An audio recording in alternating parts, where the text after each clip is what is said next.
जय श्री कृष्णा। आप सभी को श्रावण मास कामिका एकादशी की ढेरों शुभकामनाएं। प्रिय भक्तों, आज के इस वीडियो में हम बात करेंगे कि कामिका एकादशी का व्रत कब किया जाना है। कामिका एकादशी का व्रत कब किया जाना है, और उससे बड़ा प्रश्न ये है कि जिस दिन कामिका एकादशी का हम व्रत कर रहे हैं उसी दिन सावन का दूसरा सोमवार भी है।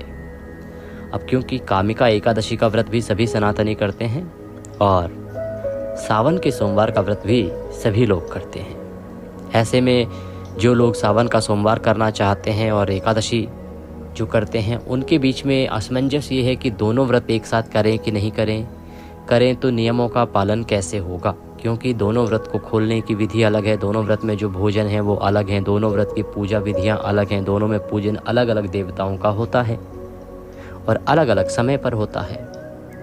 पारण की विधि भी दोनों ही व्रत की अलग है। तो इस प्रकार से क्या दोनों व्रत, एकादशी का व्रत और सावन के सोमवार का व्रत एक ही दिन किया जा सकता है क्या, या कोई एक ही व्रत करना है तो कौन सा व्रत करना चाहिए, कौन सा व्रत करना उत्तम है, या शास्त्र क्या कहते हैं, किस व्रत को छोड़ सकते हैं और किसको नहीं, श्रावण का सोमवार छोड़ सकते हैं या एकादशी छोड़ सकते हैं, और अगर दोनों करने हैं तो इसको किस प्रकार से हम निभाएंगे, इसके नियम क्या रहेंगे, पूजा विधि आदि क्या रहेगी, भोग आदि क्या रहेंगे, किस किस समय पर क्या क्या करना होगा। इस प्रकार से संपूर्ण जानकारी, आपके इन सभी प्रश्नों के उत्तर और इस विषय की संपूर्ण जानकारी कि शास्त्र क्या कहते हैं, ऐसी अवस्था यदि उत्पन्न हो जाए कि दोनों व्रत, जो एकादशी का व्रत है और सावन के सोमवार का व्रत है, वो एक ही दिन पड़ जाएं, तो उस अवस्था में मनुष्य को क्या करना चाहिए, इसके लिए शास्त्रों में क्या दिशा निर्देश दिए गए हैं। जानकारी आरंभ करें उससे पहले आपसे निवेदन है कि कृपया वीडियो को एक बार लाइक अवश्य कर दीजिएगा। आपका एक लाइक हमारे लिए बड़ा महत्वपूर्ण है। बड़े परिश्रम के साथ वीडियो बनाते हैं, जब आपका लाइक मिलता है तो हमें अपनी मेहनत सफल जान पड़ती है। साथ ही अपनी मनोकामना पूर्ति के लिए, भगवान शंकर की कृपा प्राप्त करने के लिए या अपने एकादशी व्रत को सफल बनाने के लिए कमेंट बॉक्स में अवश्य लिखिए जय शिव शंकर या ओम नमो भगवते वासुदेवाय। भगवान नारायण, भगवान शंकर अवश्य ही आप पर कृपा करेंगे। ये मंत्र इतने उत्तम फलदायी हैं कि जितना लिखा जाता है उतना फल प्राप्त होता है, तो अवश्य लिखिएगा। आप देख रहे हैं देवभूमि ज्योतिष संस्थान का प्रतिष्ठित यूट्यूब चैनल देवभूमि धार्मिक। हम यहाँ पर सभी व्रत और त्योहारों की सही शास्त्रीय जानकारी प्रदान करते हैं। ज्योतिष शास्त्र और पंचांग के आधार पर आपको बताते हैं कि कौन सी तिथि कब है, क्या मुहूर्त है, कब आपको व्रत करना है, क्या विधि रहेगी, क्या नियम रहेंगे, किन नियमों का पालन करते हुए व्रत आदि करना चाहिए। यदि आप सभी व्रत और त्योहारों की सही शास्त्रीय जानकारी प्राप्त करते रहना चाहते हैं तो कृपया चैनल को अभी सब्सक्राइब कीजिए और बेल आइकन को प्रेस कीजिए। जो घंटी का निशान बना हुआ आएगा उसको अवश्य दबाइएगा, तभी आपको हमारे सारे वीडियो प्राप्त होंगे, अन्यथा आपसे जानकारी छूट जाएगी। आइए प्रिय भक्तों, वीडियो आरंभ करते हैं। श्रावण मास की जो प्रथम एकादशी है, कृष्ण पक्ष की एकादशी, उसका नाम है कामिका एकादशी। कामिका एकादशी का फल पुराणों में इस प्रकार से कहा गया है कि जो मनुष्य इस एकादशी का व्रत करता है, पूजन करता है, उसके ब्रह्म हत्या जैसे पापों का नाश हो जाता है। गौ हत्या जैसे बड़े पाप भी यदि उसने किए हों तो उसका भी नाश हो जाता है। इस एकादशी का व्रत करने से मनुष्य को उतना फल प्राप्त होता है जितना कि 1 किलो सोना या 4 किलो चांदी दान करने से प्राप्त होता है। इतना अधिक पुण्य है इस एकादशी का। इस एकादशी के पुण्य की तुलना नैमिषारण्य में कथा श्रवण से की गई है। इस एकादशी के पुण्य की तुलना गंगा स्नान से की गई है। इस एकादशी के पुण्य की तुलना त्रिवेणी स्नान से की गई है। इस एकादशी के पुण्य की तुलना पवित्र मास में पुष्कर स्नान से, पुष्कर तीर्थ दर्शन से भी की गई है। इन सभी तीर्थों से, इन सभी स्थानों पर स्नान करने से जो उत्तम से उत्तम फल प्राप्त होता है वह इस एकादशी के व्रत पूजन करने मात्र से ही आप पा लेते हैं। कहीं आपको जाने की भी आवश्यकता नहीं होती। इतना उत्तम फल इस एकादशी का कहा गया है। इस एकादशी के व्रत पूजन की एक और महिमा जो बड़ी है वो ये कि ये एकादशी भोग और मोक्ष दोनों देने वाली है। अर्थात आपने सुना होगा कि एकादशी का व्रत तो मोक्ष के लिए किया जाता है, परंतु ये एकादशी आपको भोग भी देती है और मोक्ष भी देती है। भोग से अभिप्राय है कि जब आप इस जीवन में हैं तो इस जीवन में जो भी भोगने योग्य उत्तम साधन है वो आपको प्राप्त होते हैं। ऐश्वर्यों के साथ, धन संपत्ति के साथ, सभी सुख सुविधाओं के साथ आप अपने इस जीवन को व्यतीत करते हैं। सभी सुख सुविधाएं आपको प्राप्त होती हैं, ऐश्वर्य आपको प्राप्त होता है। और अंत समय जब आता है जीवन पूर्ण करने के बाद, तो आपको मोक्ष की प्राप्ति भी इस एकादशी के व्रत पुण्य से प्राप्त हो जाती है। तो दोनों ही चीज़ों को देने वाली ये एकादशी है और श्रवण मास की ये एकादशी है, इसीलिए इसका महत्व अधिक है। आपको अवश्य ये करनी चाहिए। सावन के महीने की हर एक तिथि महत्वपूर्ण होती है। और फिर इस समय क्या है कि दोहरा योग होता है। दोहरा योग किस प्रकार से? एक तो आप जानते हैं चातुर्मास चल रहा है। चातुर्मास जब भगवान नारायण क्षीर सागर में 4 महीने के लिए विश्राम करते हैं। इन 4 महीनों में नारायण के व्रत करने, उनकी कथाएं सुनने का सबसे उत्तम फल है। किसी पूजा पाठ का नहीं, सबसे अधिक फल कहा गया है। नारायण की जितनी भक्ति करें, नारायण के जितने व्रत करें, जितनी कथाएं सुने, वृतांत सुने, उसका सबसे अधिक फल है। इसीलिए, और दूसरा सावन का महीना, सावन के महीने में भगवान शंकर का सबसे प्रिय महीना है। तो श्रावण के महीने में ऐसे योग बनते हैं कि इन दिनों में आप जो भी व्रत करते हैं, पूजन करते हैं, उसका पुण्य कई गुना अधिक बढ़ जाता है। एक तो चातुर्मास के कारण इसका पुण्य बढ़ा, दूसरा श्रावण के कारण इसका पुण्य बढ़ा। अब आप कहेंगे पंडित जी, लेकिन श्रावण तो भगवान शंकर का प्रिय माह है और ये व्रत तो भगवान विष्णु के निमित्त किया जाता है। तो एक बात का ध्यान रखिएगा, शिव महापुराण में अगर आप हमारे चैनल पर भी कथा सुन रहे हैं तो कल भी वर्णन आया था। और श्रावण मास महात्म्य में अगर आप सुन रहे हैं तो परसों वर्णन आया था कि भगवान विष्णु कहते हैं कि जो कोई भगवान शंकर की निंदा करता है या उनका प्रिय भक्त है परंतु भगवान शंकर को नहीं मानता, वह मनुष्य घोर नरक में जाता है। वहीं शिव महापुराण कहता है कि जो भक्त शिव जी का परम भक्त है, शिव की सदा साधना करता है, भक्ति करता है, पूजा करता है, परंतु यदि वह श्रीहरि की निंदा करता है या उनके व्रत आदि नहीं करता है या उनको भगवान शंकर से कम आंकता है, तो वह मनुष्य भी घोर नरक को जाता है। दोनों भगवानों में कोई अंतर नहीं है। दोनों का कहना है कि मुझे उनके भक्त अति प्रिय हैं। भगवान नारायण को भगवान शंकर के भक्त अति प्रिय हैं, भगवान शंकर को नारायण के भक्त अति प्रिय हैं। और दोनों जब इस अवसर पर पूजन पाठ होते हैं तो पुण्य आपको कई हजार गुना बढ़ के मिलता है। शंकर भगवान का आशीर्वाद भी, भगवान विष्णु का आशीर्वाद भी, और दोनों ही उत्तम मास, चातुर्मास और श्रावण मास का पुण्य फल। इसीलिए ये एकादशी का फल आपको अधिक है। अब बात आती है सोमवार की। प्रिय भक्तों, श्रावण मास में किया जाने वाला सर्वोत्तम जो व्रत है वो है श्रावण का सोमवार। सावन के सोमवार पर बहुत से व्रत किए जाते हैं। देखिए, 16 सोमवार उठाते हैं लोग, सावन से आरंभ करते हैं, वो भी किए जाते हैं। श्रावण मास के ही पाशुपति व्रत किए जाते हैं, पाशुपतिनाथ व्रत, वो भी नियम के अनुसार धारण किए जाते हैं, वो भी इसी मास में किए जाते हैं, यहाँ से आरंभ किए जाते हैं, सोमवार के ही व्रत हैं। और दूसरा व्रत होता है जो सावन के सोमवार का साधारण मनुष्य जो करता है कि भाई हम केवल सावन के सोमवार करते हैं, ना 16 गिनते, ना पाशुपति नियम से करते, हम तो केवल सावन के सोमवार के 4 व्रत करते हैं। ये हमारा नियम है सदा से। और श्रावण के सोमवार तो सभी लोग करते ही करते हैं, चाहे 16 के माध्यम से करें, चाहे पाशुपति के माध्यम से। इसीलिए ये जो व्रत है, ये इस पृथ्वी पर सबसे अधिक किया जाने वाला व्रत है श्रावण मास में। तो श्रावण की शुरुआत हो चुकी है, 9 दिन निकल चुके हैं और श्रावण मास का दूसरा सोमवार आ रहा है 21 जुलाई को, दूसरे सोमवार का व्रत होगा। वहीं अगर हम एकादशी तिथि की बात करें तो श्रावण मास के कृष्ण पक्ष की कामिका एकादशी जिसका नाम है, वह एकादशी आरंभ हो रही है 20 तारीख को दोपहर को 12:12 पर, और 21 तारीख को सुबह 9:38 पर यह समाप्त हो जाएगी। शास्त्रों के अनुसार उदया तिथिमान के अनुसार एकादशी की गणना की जाती है। तो उदया तिथिमान के अनुसार एकादशी रहेगी 21 जुलाई को, सूर्य के मुख से रहेगी, इसलिए 21 जुलाई को एकादशी मनाई जाएगी। दान पुण्य 21 जुलाई को होंगे। एकादशी को किया जाने वाला जो व्रत है वह भी 21 जुलाई को ही होगा, क्योंकि इस दिन 9:38 के बाद द्वादशी तिथि आ जाएगी। और आप सभी जानते हैं कि द्वादशी युक्ता जो व्रत है एकादशी का, वो श्रेष्ठ व्रत होता है। जिस दिन एकादशी का भेदन द्वादशी के द्वारा किया जाए, वह सर्वोत्तम दिन है एकादशी का व्रत करने के लिए।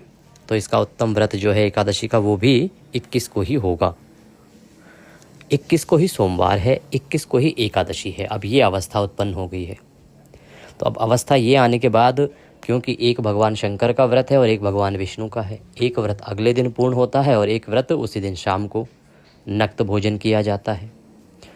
अब इनकी पूजा कैसे करेंगे दोनों ही व्रतों की, और कैसे क्या आहार ग्रहण करेंगे, एक सवाल। और सबसे बड़ा सवाल, क्या दोनों कर सकते हैं या एक ही करें। प्रियभक्त, तो सबसे पहले तो ये जो सवाल करते हैं लोग कि दोनों में से कौन सा करना चाहिए, ये दोनों ही व्रत बहुत उत्तम हैं और आपको दोनों ही व्रत करने चाहिए, कोई एक छोड़ने की आवश्यकता नहीं है, क्योंकि इन दोनों व्रतों को एक साथ किया जा सकता है, उसमें दोष नहीं है, उत्तम ही उत्तम है। एक व्रत करके भी आप 2 व्रत का फल पूर्ण कर सकते हैं, और 2 व्रत का पुण्य फल पाने का अभिप्राय है कि ये अथाह पुण्य मिलेगा, क्योंकि ये साधारण व्रत नहीं है।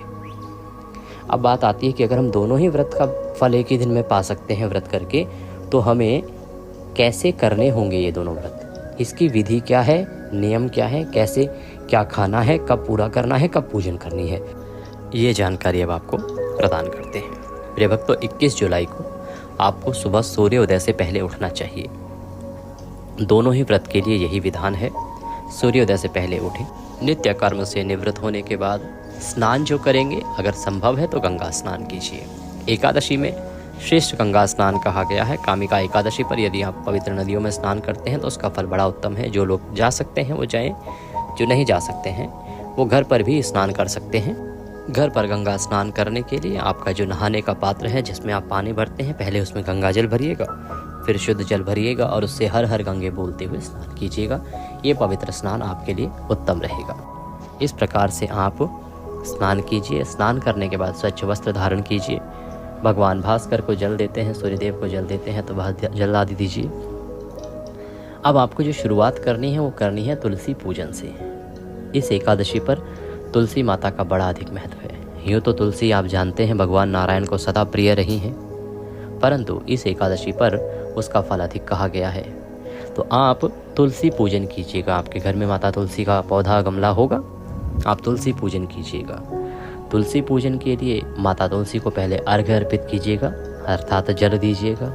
जल देने के बाद रौली कुमकुम आदि से तिलक लगाइए, वस्त्र अर्पित कीजिए, पुष्प अर्पित कीजिए, फूल माला आदि अगर है तो वो पहनाइए, पुष्प हैं तो फूल चढ़ाइए, अक्षत चढ़ाइए, फल आदि कोई नैवेद्य में है तो वो चढ़ाइए, और उसके बाद धूप दिखाइए, दीप दिखाइए। इस प्रकार से आपने माता तुलसी का पूजन पहले करना है। तुलसी पूजन के बाद अब आप नारायण का पूजन करेंगे, और जो लोग सोमवार का व्रत कर रहे हैं वो सोमवार का पूजन करेंगे। कैसे पूजन करना है, क्या सामग्री चाहिएगी, वह एक बार समझ लीजिए। सबसे पहले तो आप इन कार्यों से निवृत्त होकर आपका जो पूजा स्थल है ना, वहाँ पे आसन लगा के बैठ जाइए। मैं आपको पूजा विधि बता रहा हूँ कि अगर मान लीजिए आप घर पर ही सोमवार का जो व्रत कर रहे हैं उसका पूजन कर रहे हैं और घर पर ही एकादशी का पूजन कर रहे हैं, उसके लिए दोनों एक साथ पूजन हम करेंगे। फिर आपको ये भी बता दूंगा कि कैसे आपको मंदिर में, जो लोग सोमवार के दिन मंदिर में जाके पूजन करते हैं उनको कैसे करना चाहिए, क्या करना चाहिए। प्रिय भक्तों, सामग्री में आपके पास एक चौकी होनी चाहिए। चौकी पर बिछाने के लिए सफ़ेद या पीला वस्त्र होना चाहिए, दोनों मिल जाएं तो उत्तम है। अगर आपके पास मंदिर में ही भगवान शंकर और भगवान विष्णु की तस्वीरें हैं और आप वहीं पे पूजन करते हैं तो कोई बात नहीं, फिर आपको चौकी की आवश्यकता नहीं है। इसके अतिरिक्त पूजा के लिए रौली, मौली, पान, सुपारी, लौंग, इलायची, धूप, दीप, नैवेद्य, फूल, फूलों की माला, भगवान को अर्पित करने के लिए इत्र, पंचामृत बनाने के लिए कच्चा दूध, दही, घी, शक्कर और गंगा जल। शहद जो है पंचामृत में प्रयोग नहीं होगा, क्योंकि एकादशी पर शहद वर्जित है। तीनों ही दिन एकादशी पर शहद का प्रयोग आपको नहीं करना है, चाहे आप भगवान शंकर का ही अभिषेक क्यों न करा रहे हो। इस प्रकार से ये सामग्री रहेगी। जनेऊ जोड़े 2 लीजिएगा, 2 जनेऊ लीजिएगा, एक भगवान नारायण के लिए और एक भगवान शंकर के लिए जनेऊ लीजिएगा। ये सारी सामग्री एकत्र कर लीजिए। एक तांबे का लोटा लीजिए, लोटे में पहले गंगा जल भरिए, फिर शुद्ध जल भरिए और इसके बाद आसन लगा के बैठ जाइए। जो आपका पूजा स्थल है वहाँ पे सारी सामग्री रख के एक फूल लीजिए। फूल के माध्यम से सबसे पहले सारी सामग्री का शुद्धिकरण करेंगे, स्थान का शुद्धिकरण करेंगे, भगवान की स्थापना करेंगे। पुष्प के माध्यम से जल छिड़के, लोटे में जो जल लिया है आपने गंगा जल युक्त, उस जल से छींटे दीजिए। ओम पवित्रो अपवित्रांग सर्वांग वस्तांग तो विवाम यह स्मरेत पुंडरीकाक्षम सभायंतरः शुचिः ओम। इस प्रकार से जल छींटे देके आपने शुद्धिकरण किया है। अब चौकी लगाइए, चौकी पर पीला वस्त्र बिछाइए, उस पर भगवान नारायण की तस्वीर को विराजमान कीजिए। सफ़ेद वस्त्र बिछाइए, उस पर भगवान शंकर की तस्वीर को विराजमान कीजिए। और अगर पहले से ही दोनों तस्वीरें आपने मंदिर में लगा रखी हैं तो आपको ये करने की आवश्यकता नहीं है। जिन्होंने नहीं लगा रखी हैं वो इस प्रकार से चौकी लगाइए। चौकी लगा के भगवान के सामने घी का दिया रखिए, धूप रखिए। अपने सीधे हाथ पर जल लीजिए, जो लोटे में जल है ना उसमें एक चम्मच डाल लीजिए, चम्मच से जल लीजिए। हस्तो प्रक्षालनम, हाथ धो लीजिए। हाथ धोने के बाद 3 बार जलाचमनी करेंगे। जलाचमनी अवश्य करनी चाहिए। ये किसी भी पूजा करने वालों को पहले पूजा के योग्य होना होता है। हाथ धो लीजिए। हाथ धो के एक एक मंत्र पर एक एक चम्मच जल सीधे हाथ पे लेके पीना है। ओम माधवाय नमः, जल लीजिए पी जाइए। ओम केशवाय नमः, जल लीजिए पी जाइए। ओम नारायणाय नमः, जल लीजिए पी जाइए। ओम ऋषिकेशाय नमो नमः। हस्तो प्रक्षालनम, हाथ धो लीजिए। हाथ धो लीजिए। हाथ धोने के बाद अपने आप को तिलक कीजिए, मौली बांधिए। अब आप नारायण की पूजा करेंगे। अब आप भगवान शंकर की पूजा करेंगे। दोनों पूजन एक साथ हम करेंगे। भगवान के सामने, दोनों के सामने एक कटोरी या पात्र रख दीजिए जिसमें कि आप पूजा की सामग्री अर्पित करते जाएंगे। इससे क्या होगा कि सामग्री इधर उधर नहीं फैलेगी, पैरों आदि में नहीं आएगी, इसलिए सामने रख दीजिए। जो लोग शिवलिंग पर पूजन कर रहे हैं वो शिवलिंग को भी स्थापित कर सकते हैं। जो हमने भगवान शंकर की तस्वीर जैसे रखवाई है उसके स्थान पर आप शिवलिंग को स्थापित कर लीजिएगा। शिवलिंग स्थापित करने का उत्तम तरीका आप जानते होंगे, नहीं जानते हैं तो जब शिवलिंग को रखें तो उसका जो जलधारी का हिस्सा है, माँ जगदम्बा का जो हिस्सा है, वह उत्तर दिशा की ओर होना चाहिए। उत्तर दिशा की ओर। जब ऊपर लिंग होता है, लिंग से उतर के पानी जब नीचे से जाता है ना, तो वो जो जलधारी का हिस्सा कहते हैं उसको, वो आप उत्तर दिशा की ओर करके शिवलिंग को स्थापित कीजिएगा। और फिर आप स्वयं दक्षिण की ओर पीठ करके बैठिएगा पूजन करने के लिए। भगवान को सबसे पहले पद्य, अर्घ्य, आचमनी अर्पित किया जाता है। तो आप क्या करेंगे कि एक एक चम्मच जल एक एक मंत्र पे अर्पित करेंगे भगवान को। सबसे पहले दोनों को ही पद्य, अर्घ्य, आचमनी कराएंगे। भगवान विष्णु को कराइएगा। ओम श्री विष्णवे नमः पद्यम समर्पयामि। ओम श्री शिवाय नमः पद्यम समर्पयामि। ओम श्री विष्णवे नमः अर्घ्यम समर्पयामि। ओम श्री शिवाय नमः अर्घ्यम समर्पयामि। ओम श्री विष्णवे नमः आचमनीं समर्पयामि। ओम श्री शिवाय नमः आचमनीं समर्पयामि। इस प्रकार से आपने पद्य, अर्घ्य, आचमनी कराया। अब भगवान को स्नान कराएंगे। स्नान कराने के लिए पुनः एक चम्मच जल भगवान नारायण को अर्पित कीजिए। जो शिवालय में पूजन कर रहे हैं या जो शिवलिंग पर पूजन कर रहे हैं वो खूब सारे जल से भगवान को स्नान कराइएगा। ओम भूर्भुवस्सुः श्री विष्णवे नमः स्नानं जलं समर्पयामि। ओम भूर्भुवस्सुः श्री शिवाय नमः स्नानं जलं समर्पयामि। स्नान कराइए। भगवान नारायण को एक चम्मच जल लीजिए, अर्पित कीजिए स्नान के लिए। और शिवालय में अगर हैं या शिवलिंग पर आप जलाभिषेक कर रहे हैं तो अच्छे से अभिषेक कराइए। अब पंचामृत से अभिषेक कराएंगे। पंचामृत बनाइए कच्चा दूध, दही, घी, शक्कर और गंगा जल से। शहद एकादशी पे वर्जित होता है, इसीलिए शहद का प्रयोग नहीं करेंगे, ध्यान दीजिएगा। और अब आप शहद को पुष्प पर लगा लीजिए, जो तस्वीर पर पूजन कर रहे हैं वो। और जो शिवलिंग पर पूजन कर रहे हैं वो शिवलिंग को अभिषेक कराइएगा। ओम भूर्भुवस्सुः श्री विष्णवे नमः पंचामृत स्नानम पंचामृतम समर्पयामि। ओम श्री शिवाय नमः पंचामृत स्नान निमित्तार्थाय पंचामृतम समर्पयामि। पंचामृत से स्नान कराइए भगवान को। और जो तस्वीर पर पूजन कर रहे हैं वो पंचामृत फूल पे लगा के चढ़ा दीजिए। पुनः शुद्धियोदक स्नान होता है शुद्ध जल से, गंगा जल युक्त जल से। तो तस्वीर पर पूजन करने वाले एक चम्मच से जल चढ़ा दीजिएगा।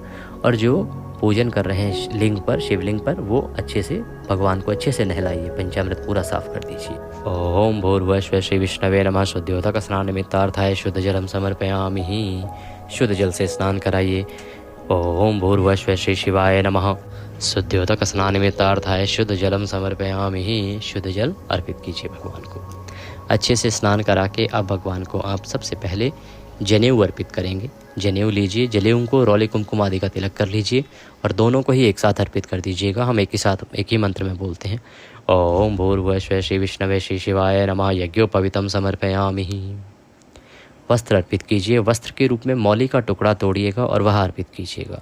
ओम भूर्भुवः स्वः श्री विष्णवे श्री शिवाय नमः। वस्त्रम समर्पयामि।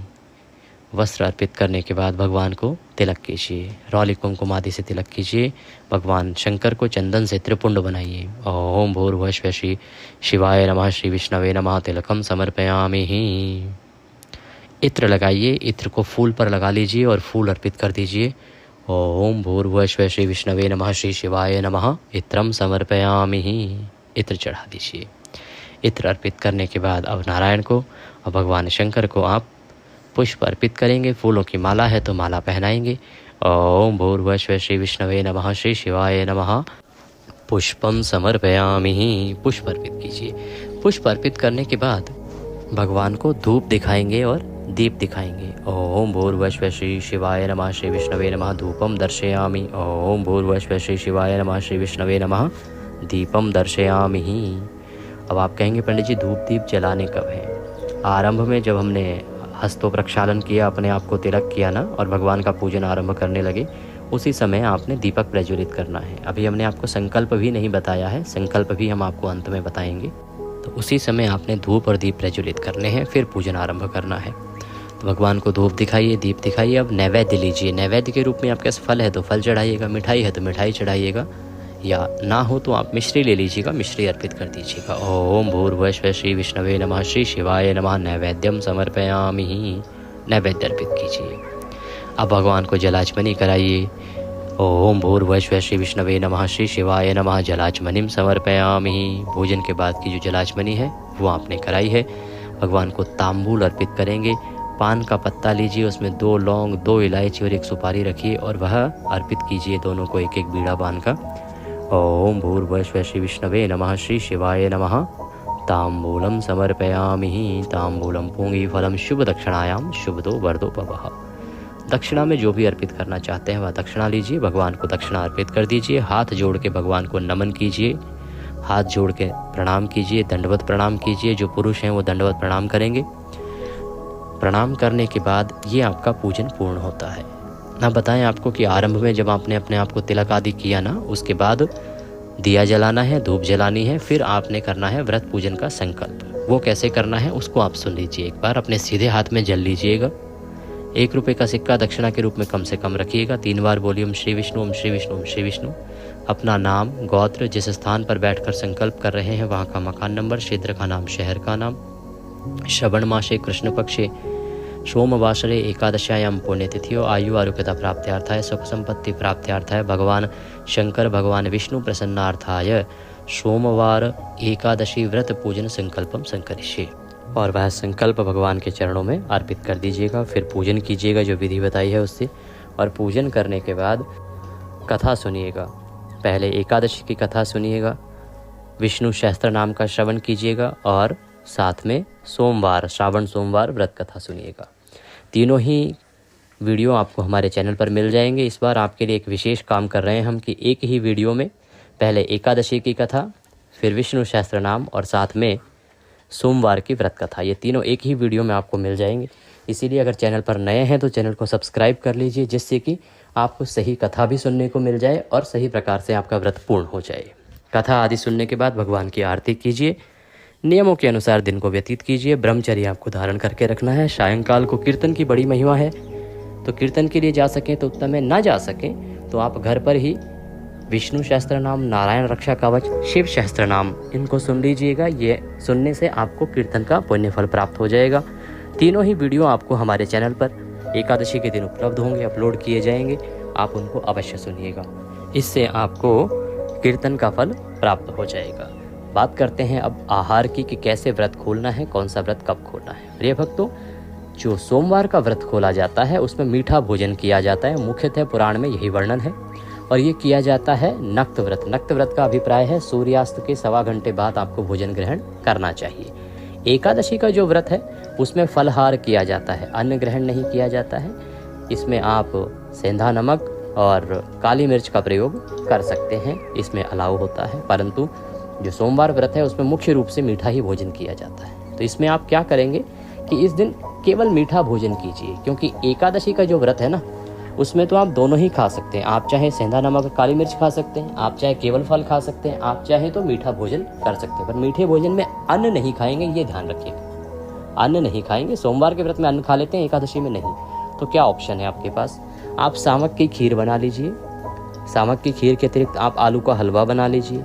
गाजर का वैसे सीज़न नहीं है, कहीं मिलती है और संभव है तो उसका भी हलवा बना सकते हैं। कुछ स्थानों पर लौकी का, घिया का हलवा भी बनाया जाता है। ये मेरी जानकारी के अनुसार है मीठे भोजन में, क्योंकि ये अन्न में भी नहीं आते और इससे दोनों ही व्रत सध जाएंगे आपके।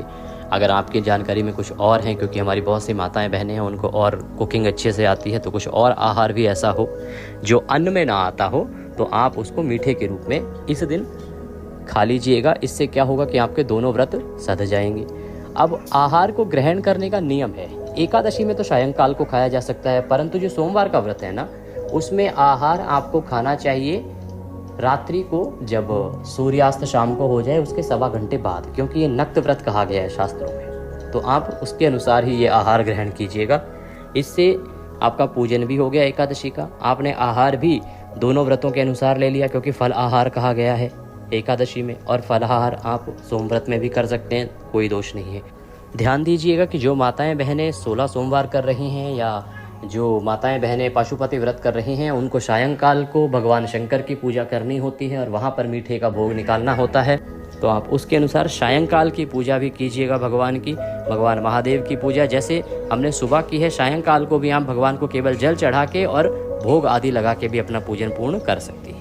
तो ये थी जानकारी कि कैसे आप दोनों ही व्रत एक साथ करें, दोनों में कैसे क्या खाएं क्या ना खाएं और किन नियमों का पालन करें। ध्यान दीजिएगा कि आज अन्न नहीं खाना है अगर एकादशी का व्रत का फल भी चाहते हैं तो, और अगले दिन दोनों ही व्रत खुल जाएंगे, दोनों ही अन्न से खोलिएगा। पारण की विधि मैं अपलोड कर दूंगा, उसमें पूरी पूजा विधि के साथ जानकारी आपको प्राप्त हो जाएगी। पूजा के समय की बात करें तो पूजन के लिए सुबह का समय उत्तम है। सूर्योदय से और 7:30 तक श्रेष्ठ मुहूर्त है, अच्छा चौघड़िया है। इसके बाद 1.5 घंटे तक थोड़ी सी दिक्कत है, उसके बाद आप 8:30 9 बजे से और 11 बजे तक भी पूजन कर सकते हैं। उत्तम समय है एकादशी पूजन की। जानकारी में कुछ छूट गया हो तो कमेंट बॉक्स में लिख के पूछ लीजिएगा। वीडियो को लाइक अवश्य कीजिएगा, अधिक से अधिक लोगों के साथ शेयर कीजिए, जिससे कि सभी लोग इसका लाभ ले सकें और सभी लोगों को सही जानकारी प्राप्त हो सके। चैनल पर नए हैं तो सब्सक्राइब करते जाइएगा। हर हर महादेव, ओम नमः शिवाय।